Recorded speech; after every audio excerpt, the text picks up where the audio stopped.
কত ভুল আপনি করেছেন, কত অন্যায় আপনি করেছেন, কত পাপ আপনার হয়েছে, কত মিথ্যা আপনি বলেছেন, কয় ওয়াক্ত নামাজ ছেড়েছেন, কয় লাখ টাকা ঘুষ খেয়েছেন, কত যৌতুক আপনি খেয়েছেন, কত মিথ্যা আপনি বলেছেন। আপনার পাপ যত বড় হোক, যত বিশাল হোক, যত বেশি হোক, আল্লাহর দয়ার পরিসীমা তার চাইতেও বড়। আপনার পাপ, আপনার অন্যায়, আপনার জুলুমগুলো যদি হয় খালের পানির সমান, বিলের পানির সমান, আল্লাহর দয়া সাগরের পানির সমান।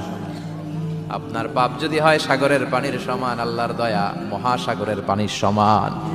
আপনার পাপ আর অন্যায় যদি হয় পাহাড়ের সমান, আল্লাহর দয়া আকাশের সমান। আপনার পাপ যদি হয় আকাশের সমান, আল্লাহর দয়া আরশের সমান।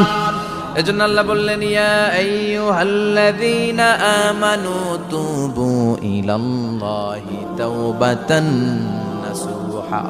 ও আমার গোলাম, তুই তোর নিজেরে যত বেশি ভালোবাসিস তার চেয়েও আমি তোরে বেশি ভালোবাসি। তোর বাবা মা তোরে যত বেশি ভালোবাসে তার চেয়েও আমাদেরকে বেশি ভালোবাসে কে?